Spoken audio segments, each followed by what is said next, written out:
c'est l'Afrique centrale, le berceau de la dictature au XXIe siècle. C'est la partie qui fait honte à l'Afrique.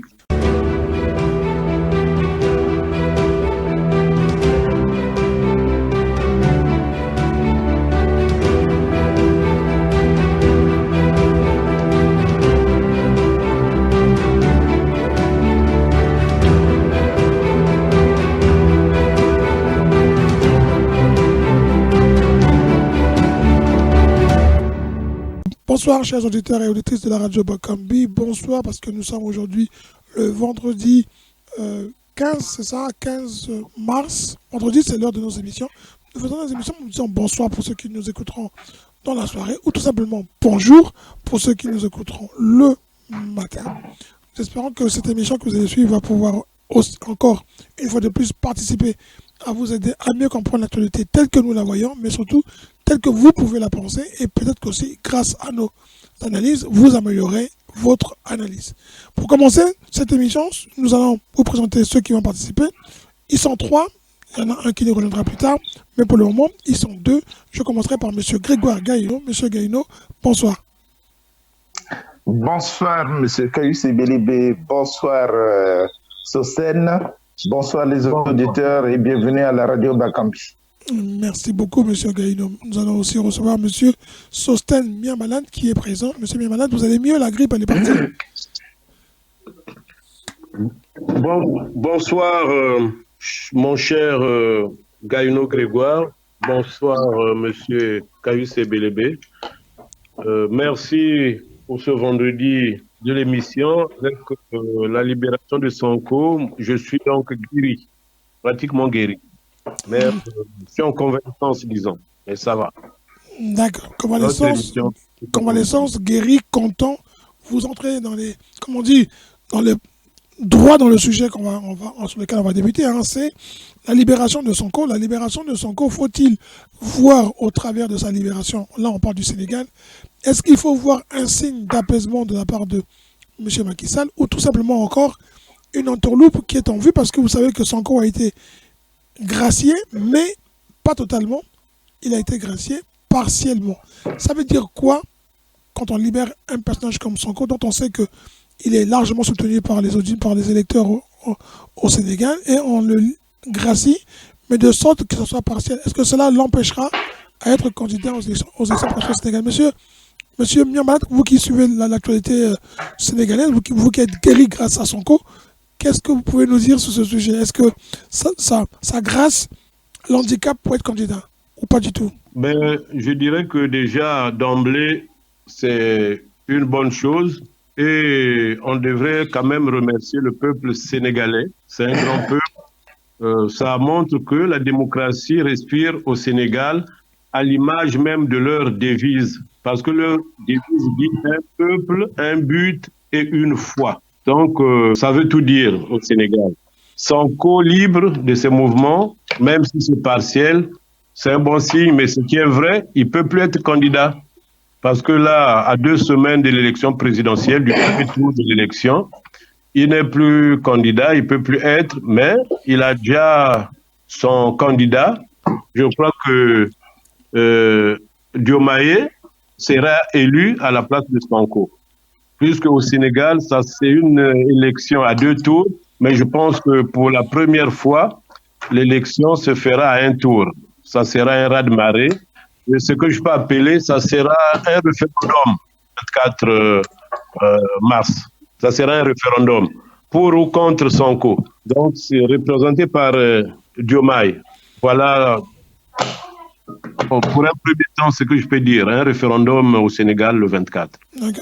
Pour vous, ça sera un plébiscite en fait, hein, quand bien ce que vous dites, ça sera un plébiscite, donc Sonko sera élu. Monsieur Gaïno, plébiscite ou pas, Sonko a encore des affaires en cours, notamment 2 affaires.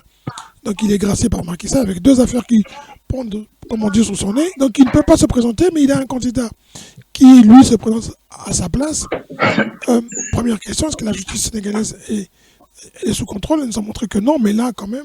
Et puis deuxième question, on a vu au Congo, pour prendre l'exemple du Congo qui est notre pays, des accords avaient été signés entre deux candidats, un a gagné, et puis après, déchirement, personne n'a tenu parole, l'autre a accusé l'autre d'avoir trop demandé, l'autre a accusé l'autre de ne pas tenir parole. Est-ce que en politique, on peut faire confiance, même si Diomaye serait le bras droit, est-ce que Diomaye, une fois président, ne sera pas celui qui va dire à Sonko, non, j'y suis, j'y reste, c'est pas ta place? Bah, c'est ce qu'il faut craindre. C'est ce qu'il faut craindre parce que, vous savez, ce plateau-là, cette table de l'honneur, tout le monde la veut.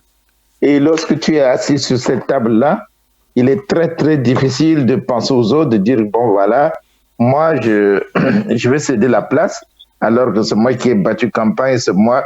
Moi, je pense que de ce côté, je ne lui en voudrais pas. Mais je voulais revenir quand même sur un point. Le Sénégal est un grand pays, une grande démocratie.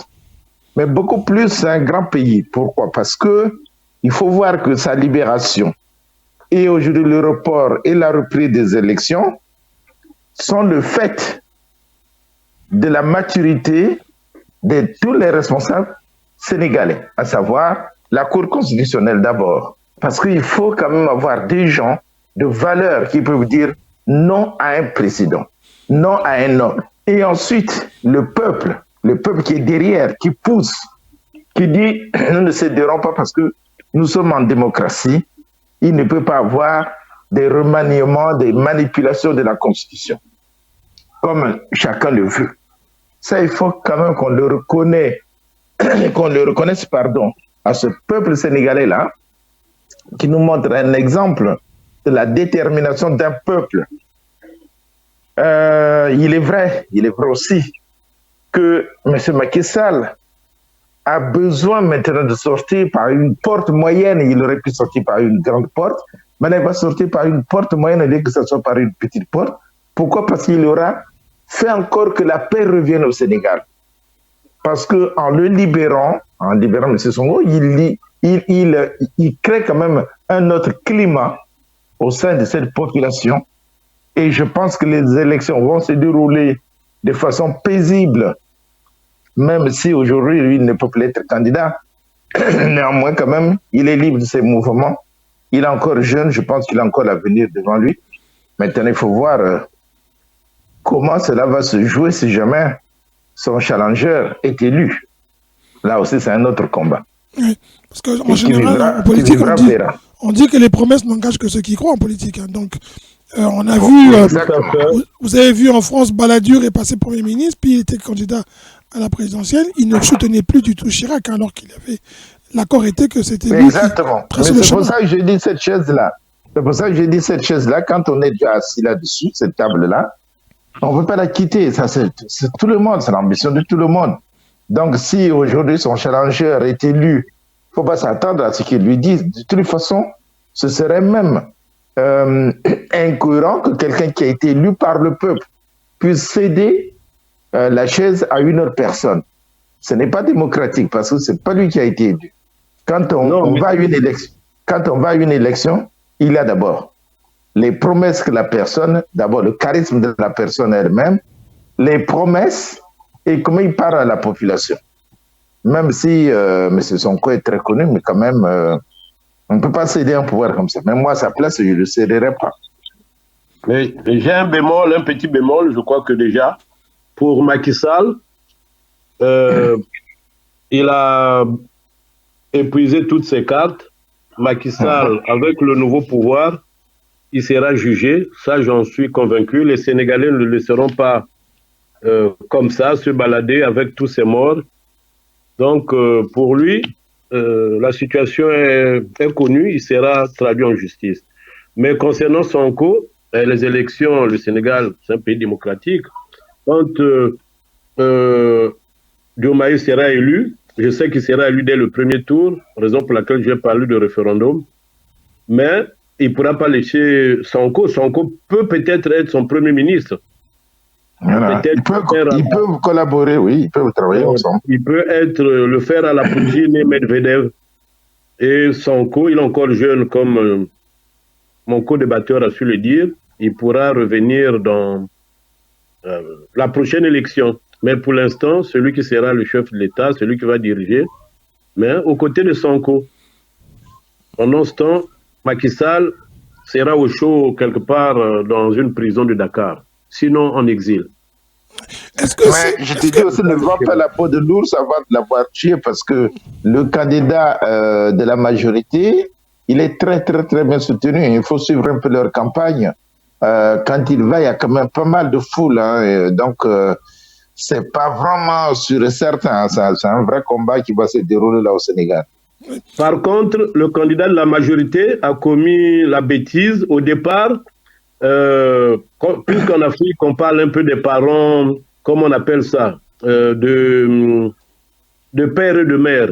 Alors que lui, sur son profil de Facebook à l'époque, avant qu'il ne soit choisi par le camp de Macky Sall, il était de père et de mère guinéen. Mais il est né au Sénégal, ses parents sont d'origine guinéenne. Mais dès qu'il a été choisi, tout ça a disparu sur son compte. Donc, voilà que les Sénégalais n'ont pas apprécié. Et les Sénégalais en parlent. Que non, il est de père et de mère guinéenne. Mais nationalité sénégalaise. Il a la nationalité sénégalaise. Mais au Sénégal, on ne reconnaît pas la double nationalité quand on est candidat. Surtout, on ne reconnaît pas la double nationalité. Non, il n'a pas la nationalité guinéenne. Il est des parents, mais il a la nationalité sénégalaise.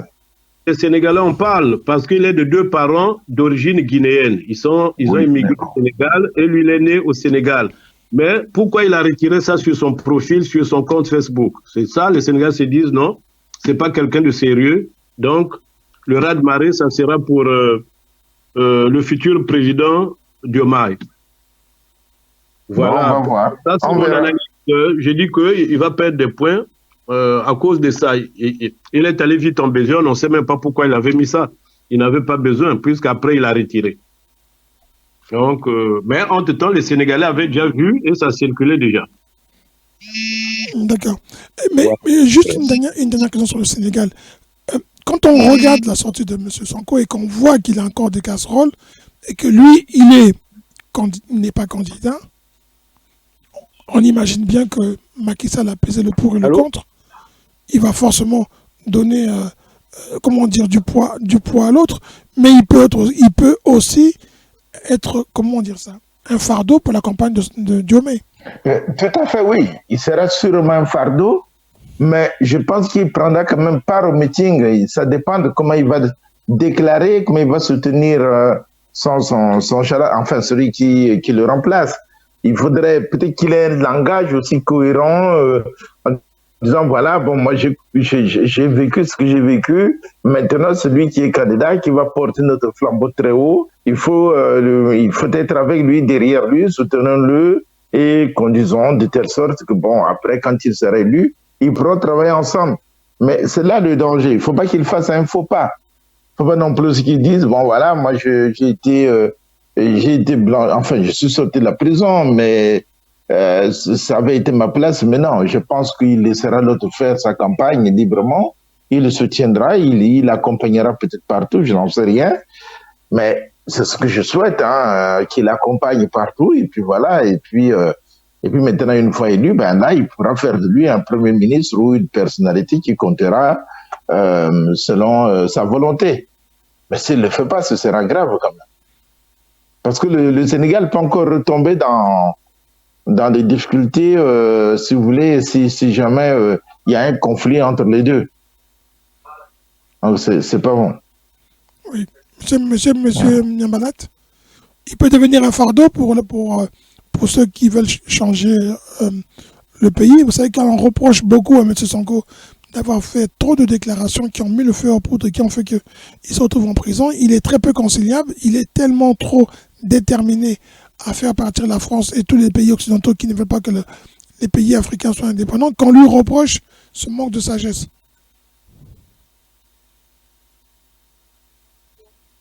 Monsieur Miambalat. Il n'est pas à l'écoute. Monsieur Miambalat. Bon, oui, il n'écoute pas. Mais pour cette question-là, oui, mais pour cette question-là, je pense que c'est vrai que il ne faut pas non plus aussi qu'il se fasse, qu'il montre vraiment ses ambitions, parce qu'il n'a pas été trop tacticien en politique. En politique, tout ça, ça compte. Lorsque tu as un sujet comme ça, il faut toujours avoir une stratégie, il faut savoir analyser parce que les propos trop violents peuvent aussi heurter certaines personnes qui feront que finalement on te trouve pour un extrémiste. On peut faire partie de la France dans le calme, dans l'amitié. On peut dire aujourd'hui, bon voilà, c'est comme une femme que tu as connue, vous avez eu des enfants ensemble, vous voulez divorcer, vous pouvez divorcer en toute tranquillité en disant, bon, on ne s'aime plus, mais écoute, tu vas continuer ton chemin, moi je continue le mien, mais on a les enfants, on reste, on peut se parler, on peut s'entraider, voilà, et puis chacun se retire. C'est ça ce qu'il faut faire en politique. Ce n'est pas seulement en criant fort et haut comme ça qu'on se sépare si vous voulez, des partenaires avec lesquels on a travaillé pendant des siècles et des siècles, parce que la France, elle est présente en Afrique, c'est une grande puissance, qu'on l'apprécie ou qu'on l'apprécie pas, c'est vrai, il y a eu des erreurs, il y a eu des égarements, il y a eu des pillages, il y a eu beaucoup de choses qu'on peut reprocher à la France, mais qu'on peut aussi reprocher à nos propres responsables, qui laissaient tout faire. Quand l'armée vient dans un pays, je pense qu'il y a l'accord du chef de l'État. Mais est-ce qu'on avait besoin de cette présence-là? Nous ne sommes jamais en guerre. Aucun pays africain n'a fait la guerre avec un autre pays, sinon que des petites révolutions, des révoltes internes. Donc on n'avait pas besoin de la présence de la France partout, avec des militaires qui avaient des camps, qui avaient tout ça et qui circulaient librement. On n'en avait pas besoin. Ça aussi, c'est de notre faute. Il fallait y réfléchir. Comme disait Alain Foucault, il n'y a pas que la France, mais il faut aussi savoir que, en tant que responsable d'un pays, tu dois savoir choisir tes amis. On va écouter M. Miamalade. On va écouter M. Miamalade qui est revenu. M. Miamalade. Oui. Oui, la question qu'on vous pose, quand on vous a posé, M. Gaïno a répondu. Il a répondu, je vous pose la question, est-ce que Sonko peut devenir un fardeau pour son camp, sachant qu'il est quand même intransigeant, et que, comme dit M. Gaïno, un peu de diplomatie et un peu de, comme on dit, de l'eau dans son vin, c'est pas toujours mauvais pour pouvoir avancer. Déjà, oui et non. Parce que déjà, le fait, c'est ce qui l'a rendu même populaire, le fait d'être intransigeant. Mais son passage en prison l'a quand même mûri, parce que la prison aussi a deux choses. Ou elle vous durcit, ou elle vous affaiblit. Mais elle vous permet aussi d'être un peu plus mature. Je crois qu'il a mûri son passage en prison. Il a pris du recul. Il sait quand même pourquoi il s'est retrouvé en prison. C'est à cause de son intransigeance. Donc, il a mis un peu de l'eau dans son vin. Aux côtés de Diomaye, j'en suis sûr, ils feront un bon attelage et il va assez lever le pied.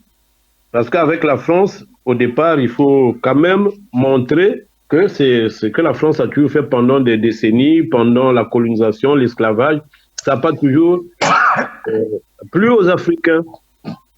C'est quand même un, comment dirais-je, c'est un avertissement par la France que non, si vous ne changez pas des méthodes de coopération, que ça soit gagnant-gagnant pour l'Afrique, ce n'est plus l'Afrique de nos ancêtres, ce n'est plus l'Afrique de nos grands-parents, mais la jeunesse africaine est en éveil. Donc, c'est à vous de prendre le train en marche, ce n'est pas à nous de vous suivre. C'est à vous de suivre nos conditions, de nous respecter. C'est un problème de respect. Tout ce qu'il dit, tout ce qu'on veut, c'est ce que le président Gbagbo disait. On n'a pas besoin que vous nous aimez. On n'a pas besoin de votre soit camembert, non, mais on veut que vous nous respectez aussi. Quand Sonko passe, qu'on dise oui, c'est un homme qui passe. Quand il vient à l'Élysée, on dise que non, c'est un président de la France, c'est un homme politique sénégalais qu'on reçoit. Qu'on dise pas que c'est un nègre de salon, qu'on dise pas que bon, il vient pour ceci, qu'on sente qu'il y a la présence humaine. C'est tout ce qu'on veut. Sonko ne dit rien de mauvais. Raison pour laquelle il y a eu une adhésion populaire, je pense que son camp sera plébiscité pendant les élections. Montrer que la France va faire avec. Le peuple s'est levé, plus rien ne sera plus comme avant. Ça, je vais quand même dire un mot par rapport à ce que tu as dit là, parce que tout ça, c'est aussi, il faut voir le côté africain, parce que quand tu dis, quand il vient à Paris, il doit être vu comme un responsable politique, Mais vous savez, quand vous êtes à la tête de l'État, où vous avez des responsabilités, ce qui doit compter, c'est ce que tu fais pour le peuple, c'est ce qu'on te regarde. Les autres pays regardent qu'est-ce qu'il a fait pour son peuple, qu'est-ce qu'il a fait pour son pays, qu'est-ce qu'il a fait pour l'humanité. Mais or, quand vous avez des responsables qui n'ont qu'eux-mêmes, qui ne regardent leur propre nombril, qui ne voient jamais le peuple, qui ne voient jamais ce qu'ils peuvent faire pour le peuple, vous voulez qu'on les considère, mais non. C'est-à-dire qu'ils viennent ici, ils croient que les Français sont leurs amis, qu'ils sont bien reçus. Mais quand ils tournent les dos, on se moque d'eux. C'est à nous de prouver aussi que nous sommes capables. Pourquoi il y a des présidents asiatiques qui viennent ici? Pourquoi quand ils viennent ici, ils sont bien considérés, on les reçoit? Regardez ce que Sankara avait fait. Sankara, il était venu pour le sommet France-Afrique, mais comme Mitterrand n'était pas parti le recevoir. Mais il n'est pas allé au repas, il n'est pas allé aux festivités parce que il dit je suis venu, j'ai pas été reçu comme un président, comme vous recevez les autres présidents, mais je suis venu pour les problèmes africains. Bon, je vais résoudre les problèmes africains, mais le reste, ça ne me regarde pas. Donc, il faut savoir que lorsque on est responsable politique, les autres vous regardent, c'est pas vous en tant qu'individu, c'est pas vous en tant que Socène. C'est que fait Socène pour son pays, que fait Socène pour l'humanité. Et ce n'est qu'au vu de ça qu'on te considère comme responsable.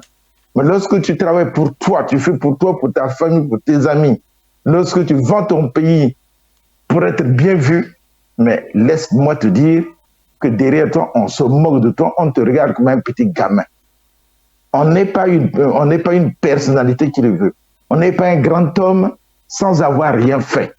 Les grands hommes, ce sont des hommes qui ont marqué leur histoire, leur passage à la tête de l'État. Mais on marque son passage pour avoir travaillé pour son peuple, pour avoir transformé son pays, pour avoir pensé à l'humanité. Voilà les grands hommes.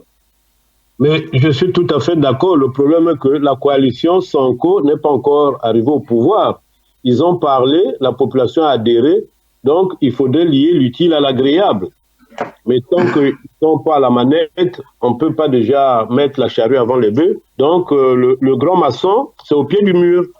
Non, donc, je ne parle pas de lui, je parle des autres parce que tu as dit que quand les responsables viennent à Paris, ils ne sont pas bien regardés, ils ne sont pas ceci. C'est à ça que je repense, ce n'est pas par rapport à l'individu. Je repense à ça que pour être bien vu, on regarde d'abord qu'est-ce que tu as été pour le peuple, qu'est-ce que tu as fait pendant que tu étais au pouvoir. Oui, de Sonko. J'ai dit, il souhaiterait, il aimerait. On généralise, Socène, on généralise. D'accord. Est-ce qu'on on va passer donc à l'autre sujet qui est celui du Tchad. On n'en a pas parlé, mais on peut en parler assez vite. Le Tchad, on a retrouvé l'opposant mort. Il y a une enquête qui est en cours. Je ne sais pas ce qu'on peut dire parce qu'on a très peu d'informations, à part ce que veut dire la présidence. Cela dit, le monsieur, lui, il était rentré et il était devenu même ministre. Il a démissionné. Il était le cousin du président de la transition. Il était aussi parenté à Idriss Déby. Ce qui intrigue les gens, c'est qu'il a quand même été parmi ceux qui ont tenu tête à M. Kaka, et il est parmi ceux qui disaient qu'il serait candidat. On lui a apparemment déconseillé, il n'a pas voulu, et finalement il a été abattu parce qu'on a dit qu'il a essayé de s'en prendre au bâtiment des services secrets. L'Afrique est encore, ou certains pays africains sont encore là à avoir des morts parce qu'il y a la politique autour. M. Galino? Oui, mais vous savez, c'est une très bonne question. L'Afrique est encore là à sacrifier des vies, à sacrifier des individus, alors que le combat politique, c'est d'abord le combat des idées. C'est ça ce qui nous retarde, c'est ça ce qui nous replace au plus bas niveau par rapport aux autres pays, parce que les autres pays, les hommes politiques, on les sent dans leur langage, dans leur effort, dans leur détermination, hein, parce qu'ils ont des projets, ils ont des convictions, et ils viennent au pouvoir pour pouvoir réaliser leurs projets. Mais chez nous, les gens sont là pour, comme on est peut-être né pauvres, bon, on veut être là où il y a l'argent, et quand on a de l'argent, on ne veut rien faire. On veut rien faire, on veut se montrer, on voyage, on fait tout, on croit qu'on est bien vu. Mais non, on n'est pas bien vu, malheureusement. On se moque de vous quand vous tournez le dos. L'Afrique, c'est un continent très riche. très riche. Tout le monde, aujourd'hui, ce serait l'Eldorado du monde. C'est tout le monde entier qui allait envier l'Afrique, qui allait venir en Afrique. Si on pouvait développer, regardez les Émirats arabes unis, en peu de temps, comme ils ont travaillé, comme ils ont développé. Aujourd'hui, les grands forums se tiennent là-bas, à Abu Dhabi, partout là. Mais il n'y a pas un pays comme ça en Afrique. Parce que, regardez, ce que vous venez de dire, vous avez le président de la transition, qui est le fils d'un ancien président qui a été tué dans des conditions énigmatiques. Et là, lui, il est là. Mais les enquêtes, M. Caius, les enquêtes en Afrique, surtout dans la partie de l'Afrique centrale, ça n'a jamais abouti, ça n'a jamais démontré la réalité. On a vu au Congo combien d'enquêtes, par exemple sur les disparus de Beach, il y a eu des enquêtes. Il y a eu, le dernier drame d'Ornano, il y a eu des enquêtes, beaucoup de choses. Mais le résultat, il est où? C'est ça notre problème en Afrique. Il faut que les gens apprennent à savoir que la politique, c'est un combat d'idées, c'est un combat de conviction. C'est les idées contre les idées. Moi, j'ai mes idées, tu as des idées, on se bat. Et non vouloir la mort de l'autre. Ce n'est pas cela. Ce n'est pas en éliminant les cadres aujourd'hui. Il y a fuite de cerveau, des grands cerveaux africains, des grands intellectuels qui fuient l'Afrique parce qu'on ne peut pas mener des combats politiques. Il faut que ça s'arrête. Il faut que ça s'arrête. Ça nous ridiculise. Merci. Voilà. Merci. Monsieur Sosthène Miambalat, un opposant qui est abattu, quelles que soient les raisons, dans les pays dits où les institutions sont très fortes, d'abord les opposants ont droit à la sécurité, ils sont protégés, ils sont officiellement reconnus, pas forcément parce qu'ils vont s'agenouiller, mais il y a un respect de l'opposition. Comment on peut expliquer que dans un pays, un opposant est abattu par l'armée parce qu'il aurait attaqué avec, comme on dit, 3 Kalachnikov, un service secret. Et puis, la dignité des pays africains. Est-ce qu'on veut toujours que l'on dise que la politique africaine et la politique en Occident, c'est deux choses différentes et il n'y a pas à comparer. Et bon, c'est comme ça, c'est comme ça. Mais mon cher Caïs Ebelebe, je pense que dans votre question, il y a même des réponses. Vous voyez, cela ne concerne pas toute l'Afrique. Par exemple, au Sénégal, c'est rare qu'on tue les opposants comme ça. Presque depuis ces dernières décennies, il n'y a pas ce genre d'événement. Même en Afrique de l'Ouest, en dehors du Togo. Mais c'est réservé plus aux pays de l'Afrique centrale. Vous verrez que les opposants sont éliminés soit par arme à feu, soit par poison. Bref, en tout cas, par plusieurs méthodes. Et les méthodes des régimes totalitaires et dictatoriaux. Cela étant, le Tchad n'est pas épargné, tel père, tel fils. Son père était sur la même voie, il a éliminé pas mal d'opposants, donc le fils ne va pas s'écarter de cela. C'est pas parce qu'il a attaqué ou bien il voulait attaquer leur service de sécurité, ça c'est pas une raison. Mais la justice est là pour ça. Il faut interpeller et puis juger, si c'est le cas. Donc pour eux, il n'y a même pas un problème. Là, c'est un parent qui l'a abattu. Et si c'est un opposant qui n'a pas de lien de parenté avec lui, vous voyez, qu'est-ce que ça peut donner? Donc, c'est la dictature, le régime n'a pas changé au Tchad. Dans nos pays, quand vous voyez au Gabon, au Congo-Brazzaville, un peu partout, même au Cameroun, c'est pas parce que, bon, Paul Biya, on dit que c'est un dictateur doux, mais non, quand vous voyez, vous demandez, vous discutez avec des Camerounais, vous verrez que Paul Biya aussi a beaucoup exécuté, mais peut-être pas comme le Tchad et le Congo-Brazzaville, mais c'est l'Afrique centrale, le berceau de la dictature au XXIe siècle. C'est la partie qui fait honte à l'Afrique. Ils ne sont pas prêts à les arrière-grands-parents. La liberté d'expression. Ils ne sont pas prêts à accepter la contradiction parce que ce n'est pas dans leur ADN. Mais ils ne peuvent pas changer le cours des choses. Hein. Tôt ou tard, les choses vont se mettre en place parce que le monde ne va plus repartir en arrière. Et la France-Afrique est à sa fin. Bien que, on sait bien que la France tire les ficelles, mais parce que nous avons des nègres de salon. C'est ceux-là qui nous posent problème. Parce qu'on ne parle pas le même langage. La Voilà France-Afrique pour vous est terminée et vous avez là aujourd'hui au niveau de la Guinée-Conakry, vous avez un président qui est au pouvoir avec une femme française. C'est un peu le duo gagnant à chaque fois pour certains présidents. On leur permet un peu tout à partir du moment où ils sont mariés à une française. Mais ce n'est pas une injure, ce n'est pas c'est juste un constat. Est-ce que, en parlant de la Guinée-Conakry, Doumbouya est en train de suivre un chemin de main de fer, pire que ce qu'on reproche à d'autres présidents? Doumbouya a verrouillé complètement la présidence. Il est en train de faire taire les syndicats. Il y a eu encore des incidents en Guinée. On n'en parle pas beaucoup, ce qui est étonnant. Ni la CEDEAO, ni l'Union africaine, encore moins les présidents comme M. Ouattara donnant des leçons en ce qui se concerne leur giron. On n'entend pas ce qui se passe en Guinée. La Guinée est-elle un cas particulier, une chasse gardée, sachant que dans le temps, le président Sékou Touré a été, lui, le fer de lance de la rupture du colonialisme français en Afrique, francophone. C'est bien malade.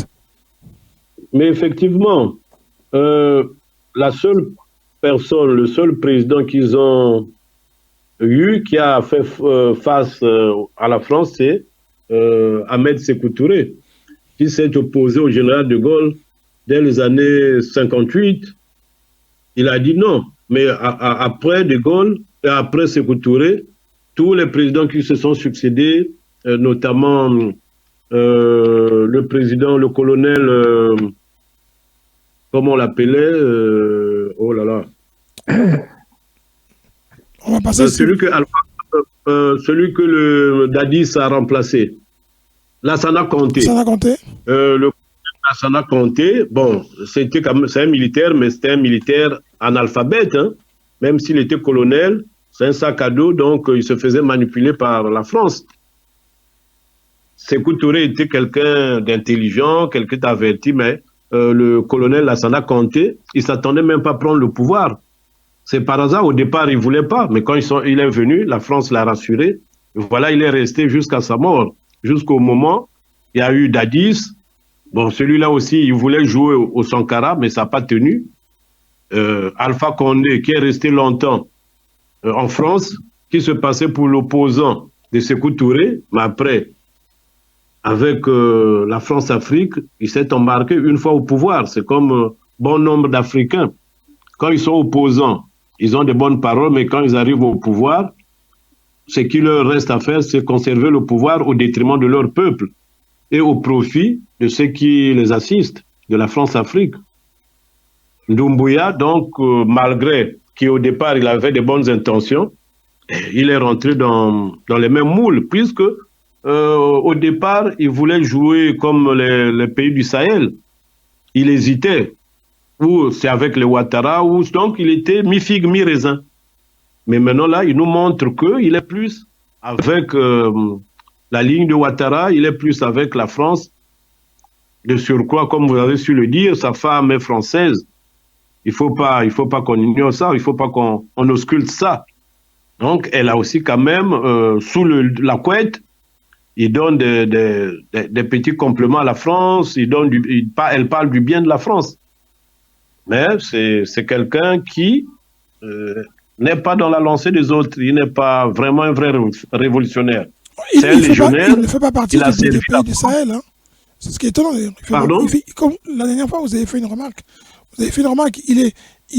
Il souffre le chaud et le froid. Il ne fait pas partie des pays du Sahel. Il n'est pas du tout, alors que les autres ont été condamnés pour un coup d'État. Lui, on a l'impression qu'il est traité favorablement, avec précaution. Effectivement, il a aménagé parce que il est pour la continuité de la France-Afrique.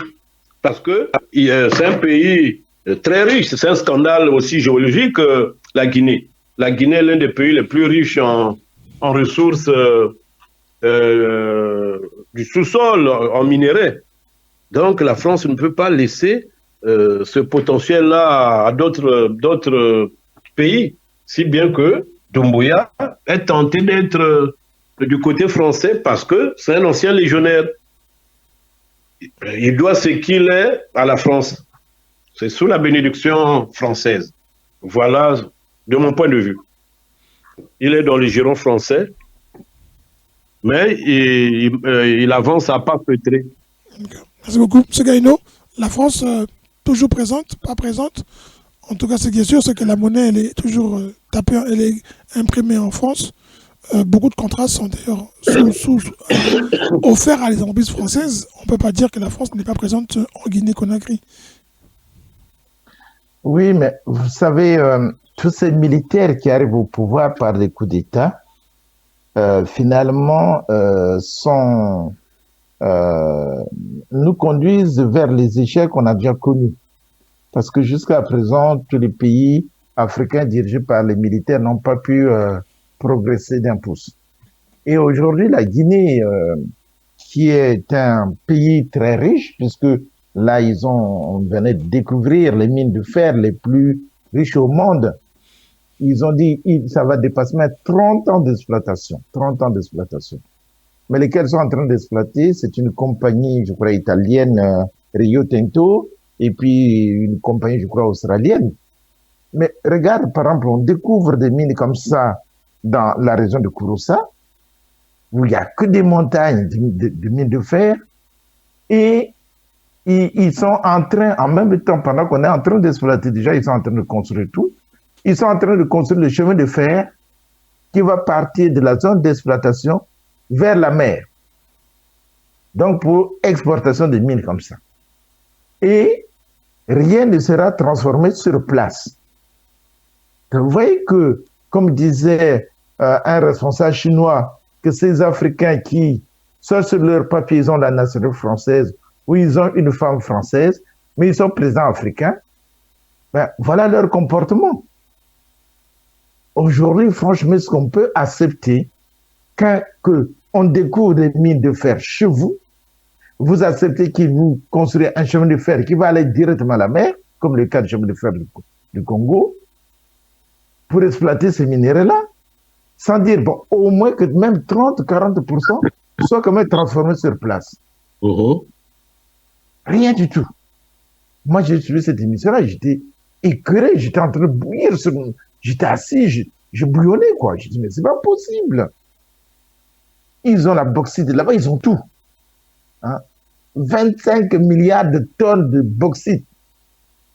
Mais dis donc, mais les Guinéens devraient aujourd'hui se forcer d'applaudir et puis dire, mais voilà, on se donne encore 5 ans pour devenir tous riches. Non, on va laisser, on va amener tout ça, ça va être exploité ailleurs, on viendra vendre. Et même déjà les pauvres paysans qui ont fait des guerres pires de là, n'ont pas encore été indemnisés. D'ailleurs, on ne peut même pas les indemniser. On amène une pochette de macaroni qu'on vient donner à un paysan pour dire, bon voilà, tu as perdu ta terre, voilà le macaroni. Mais c'est quand même, on se moque de qui? Et ça, c'est encore nous, M. Sosten. C'est encore les Africains, là. C'est encore nous, les Noirs. Là, on va vouloir... les Noirs, c'est général, M. Gagnon. Les Noirs ne sont pas qu'en Afrique. Hein. Il y a des Noirs en Amérique, il y a des Noirs... aux Antilles, il y a plein de Noirs partout, il y en a en Oui, Inde. mais quand je parle, je cible d'abord ceux de l'Afrique, là, je cible d'abord ceux-là. Quand on parle des gens, on va dire certains Africains ou certains Noirs, parce que généralisé, il y a des pays comme le Botswana qui nous montrent l'exemple des pays qui travaillent. Oui, mais je pense que ceux qui nous écoutent voient à peu près de quel Noir on parle. Quand on parle, c'est pas... on parle, c'est une façon de parler, mais il y a toujours des exceptions, si vous voulez, c'est ça qui est... Les Noirs africains. Voilà, mais c'est pour dire tout simplement que ces Noirs africains, aussi beaucoup de Noirs qui dirigent encore ces pays africains-là, je ne sais pas, ils sont encore omnibulés par la peau blanche, je ne comprends rien. Parce qu'on ne peut pas aujourd'hui, à l'heure actuelle, accepter ça. Accepter que vous venez nous chercher. On dénonce le pillage organisé par les pays occidentaux. Mais nous-mêmes, nous continuons à leur céder des terrains, piller. Moi, j'avais suivi une émission, un Français qui disait au Congo, on peut rendre faire n'importe quoi et puis repartir. Et voilà qu'on exploite le pétrole. Nous-mêmes, on est incapable d'imposer les gens. On met les parents, les enfants qui n'ont aucun niveau, et les Français exploitent tout le pétrole, ils le vendent comme ils veulent. On vous donne un chiffre, l'Itsouba l'avait dit, hein, que voilà, nous ne connaissons même pas le nombre de tonnes qui sont extirpées, enfin, le nombre de tonnes, oui, extirpées de nos sols. Oui, quand même, ça, c'est un chef d'État. Non, monsieur, il faut que ça change. faut que ça change. Et c'est maintenant. On ne peut pas continuer à attendre. On ne peut pas continuer à laisser piétiner. Il est en train de tisser du mauvais coton. Voilà. Regarde même une franco-malienne qui veut chanter à l'ouverture des Jeux Olympiques. Ben, ça fait tous les ici, c'est maintenant le problème du racisme, ceci, cela. Mais quand il faut prendre nos joueurs-là pour aller jouer dans l'équipe nationale, ah là, on applaudit. Mais quand il faut chanter, ben voilà, c'est un noir. Oh, elle est noire. Oh, elle chante mal. Oh, elle parle mal français. Vous vous imaginez? Et nous allons continuer à tendre la main aux gens qui, quand nous tournons le dos, se moquent de nous. Vous venez vous manger avec eux à table. Mais quand vous tournez le dos, on se moque de vous. On se moque de vous. Là, franchement, nos dirigeants africains, oui, ce que vous si dites nos là, dirigeants africains, s'ils nous écoutent, il est temps qu'ils prennent conscience que nous pouvons faire de telles choses. Les minéraux de fer, on peut les transformer sur place. Oh là là. merci. C'est incroyable. Merci. Ce qui nous amène à l'autre pays qui devient un exemple, un modèle. Là aussi, le président, mais pas aussi dans le sens que j'avais dit avant, il n'est pas marié à une Française, en tout cas de manière officielle, mais incroyablement, Faure Gnassingbé Eyadema est un exemple, dit-on, de bonne démocratie. Jeune Afrique titre le pragmatisme de Faure Eyadema. C'est-à-dire qu'on applaudit un héritier, un exemple du déni de la démocratie. Il a pris le pouvoir depuis le décès de son père. Il est au pouvoir, il a enfermé son frère en prison et il est comment dire, donc il n'est pas sur les radars. L'opposition est pratiquement bâillonnée, la démocratie est à son image et là aussi, personne n'en parle. Le Togo, c'est un cas particulier aussi. Nous sommes à 1 an de l'élection présidentielle, on va aux législatives. Tout le monde sait qu'il va encore une fois de plus annoncer sa candidature, mais bien sûr annoncer la victoire que lui l'aura écrite. Comment peut-on expliquer le cas du Togo autrement que celui de la Guinée? Pourquoi le Togo, on n'en parle pas dans les médias comme étant un pays où la démocratie est en panne?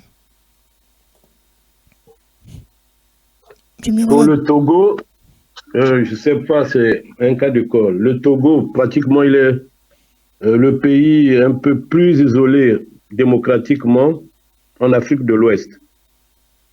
Autour du Togo, il n'y a que des pays plus ou moins démocratiques.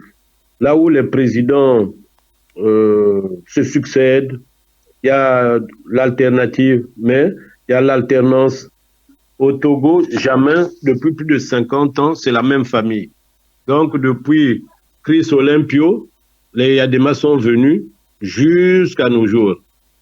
Est-ce que un pays fonctionne comme ça? Non, vous avez vu que les Togolais ont essayé de se révolter, l'opposition, il y a eu des morts, et Gnassingbé, plutôt Faure Eyadema, il a dynamité l'opposition. Il n'y a pratiquement plus d'opposition au Togo. Sinon, c'est une opposition résiduelle. Mais c'est dû simplement parce qu'ils ont le soutien aussi toujours de la France. Il ne faut pas se le cacher. Le Togo a une sortie en mer, l'océan Atlantique. Or, ces ports-là sont gérés par Boloro. Il règne en maître. Et les Eyadema lui ont donné tout pour contrôler même la sécurité, parce que quand vous donnez vos ports, vos aéroports aux étrangers, mais ceux qui assurent la sécurité, ils te garantissent le pouvoir. Mais ils ne gèrent plus les ports. Ils ne gèrent plus les ports. Ça a été vendu à un autre candidat. Mais je crois que c'est toujours les mêmes. Tu veux blanc, bonnet, bonnet blanc. Déshabiller Pierre pour habiller Paul. Quand vous voyez, c'est les noms qui changent, mais c'est les domaines des affaires, là, ils sont comme ça. C'est comme une mafia. Quand vous êtes dans l'industrie pharmaceutique, même si une industrie pharmaceutique change le nom, quand vous voyez, les actionnaires sont généralement les mêmes. Dans beaucoup de domaines, même dans le domaine de l'armement, les industries militaires, quand vous fouillez, même si ça a changé de nom, c'est seulement un peu, comme j'ai dit, déshabiller Pierre pour habiller Paul. Les actionnaires sont les mêmes. Même Total, vous voyez que Total, elle fait passer Total, mais c'est toujours les mêmes qui sont autour. Tout ça, c'est pour nous, disons, embrouiller les populations, les rendre naïfs, dire que non, c'est maintenant ceci, cela. Mais sinon, il n'a pas quitté l'Afrique, ce monsieur. Il règne en grand maître, il fait la pluie, le beau temps. S'il quitte l'Afrique, il va aller où? Tout son business, c'est dans ces pays-là. Bref, les Yadema, c'est des dictateurs, et Jeune Afrique, c'est leur journal. Les Français Soudan, ils travaillent pour les dictateurs depuis des lustres. Donc, c'est pas nouveau. Même s'ils embellissent Yadema, c'est dans leur mission. Il a eu son chèque, Soudan a eu son chèque pour écrire des éloges à Yadema. Mais sinon, nous savons tous que Yadema, c'est un dictateur. Il a enfermé son frère, il en a tué même celui qu'on appelait Ernest. Donc voilà qu'il règne en maître.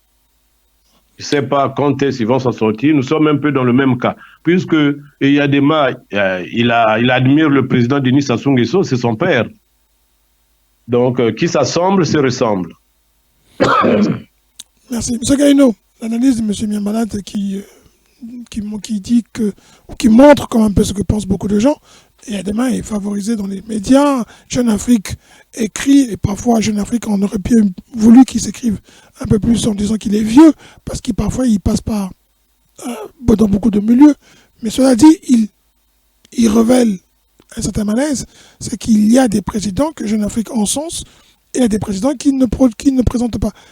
Le Togo, fils spirituel du président Sassou, tout lui réussit. Est-ce que ça sera le cas d'école pour que au Congo, on ait aussi un héritier? Je ne le souhaite pas pour le cas du Congo, pardon, parce que les héritiers, là, on connaît déjà ce qu'ils valent.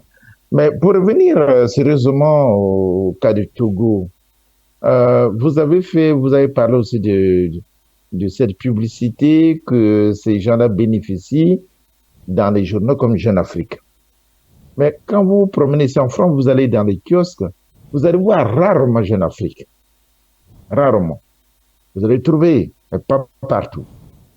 Pourquoi? Parce que c'est un journal qui est moins lu ici. Mais c'est un journal africain. Qui est à la tête de ce Jeune Afrique? Il est financé par qui? Par ces mêmes chefs d'État.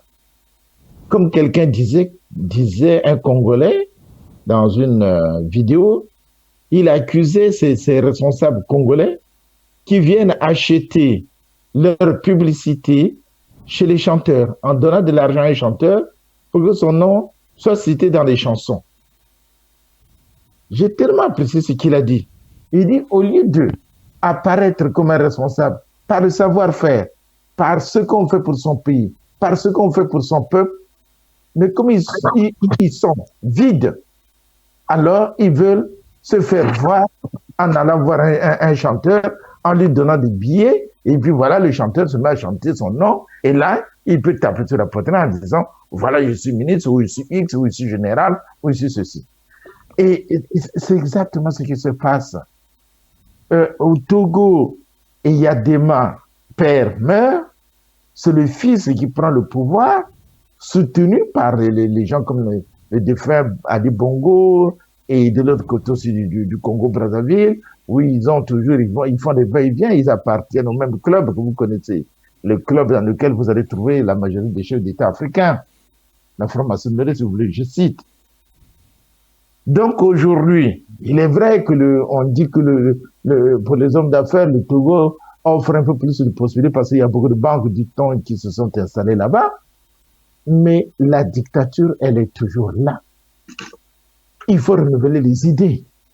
Et les idées, ça dit le poids. Pourquoi les grands pays ont limité le nombre de mandats et qu'ils les respectent? C'est parce que quand on est là, à vitam aeternam, on devient improductif. On répète les mêmes choses. On devient comme un disque qui est rouillé, qui n'avance plus. Parce que les idées sont vieillottes.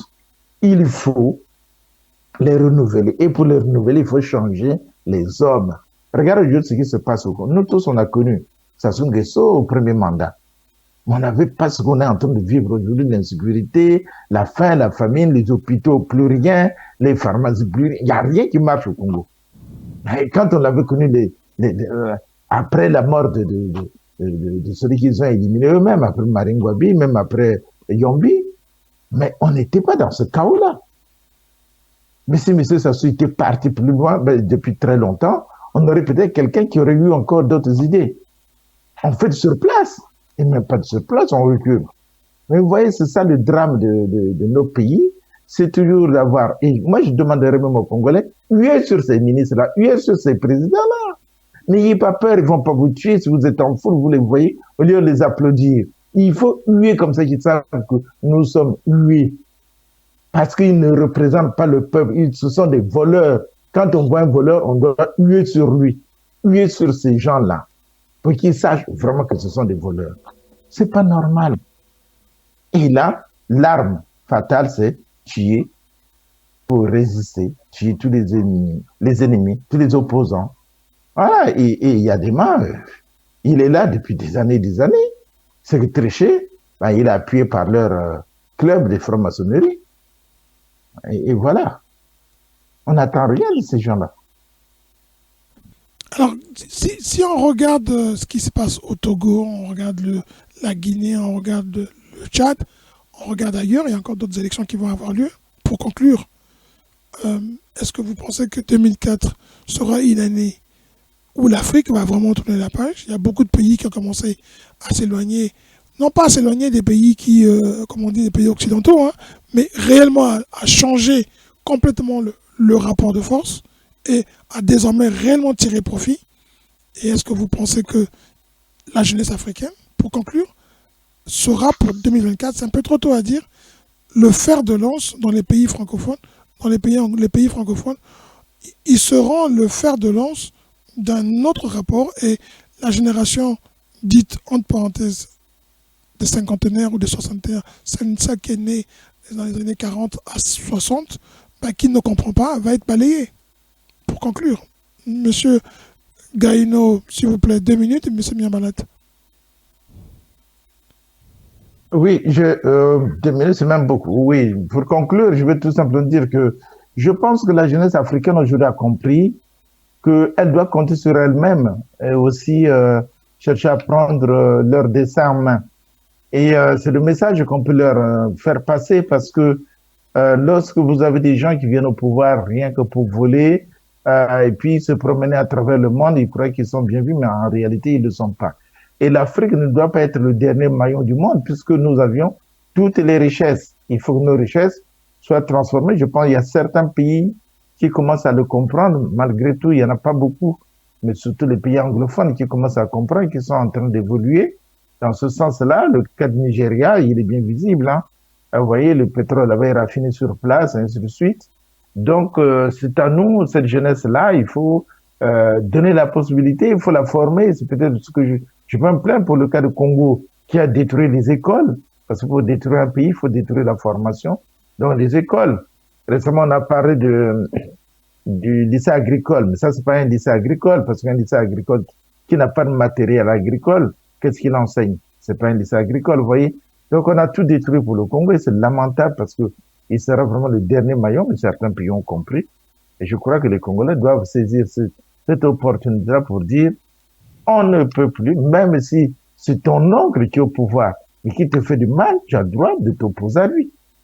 Donc voilà, il ne faut pas qu'on dise c'est le tribalisme, c'est le racisme, ou je sais pas moi, le tribalisme. Non, même ton propre oncle, ton propre frère, quand il est contre toi ou il fait mal, il faut s'insurger, il faut se lever pour dire non, tu ne peux pas continuer comme ça. Et je crois que les Congolais aujourd'hui commencent à le comprendre, ça boude de partout.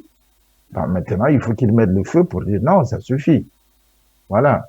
Et je crois beaucoup de la jeunesse africaine, on a beaucoup d'espoir. Vous voyez, il y a beaucoup d'africanistes aujourd'hui qui se lèvent, les diasporas africaines aussi, qui commencent à comprendre que avec ces pays occidentaux-là, ils n'ont rien à nous donner. C'est plutôt, ils viennent nous appauvrir et puis après, pour se moquer quelque part de nous. Et je crois que tout le monde a compris cela. Merci, M. Miabalat. J'ai bon espoir. Merci, M. Gaïno, excusez-moi. M. Miabalat, pour conclure.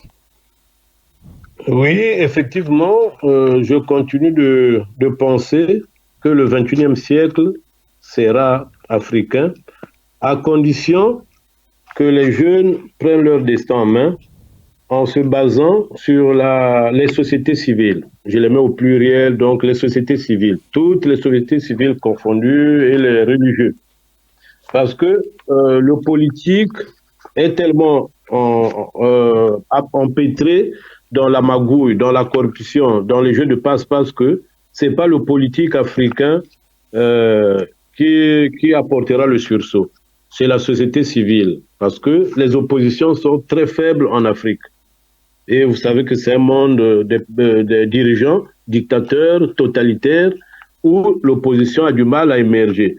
Donc, c'est plus la jeunesse elle-même, mais organisée autour de la société civile.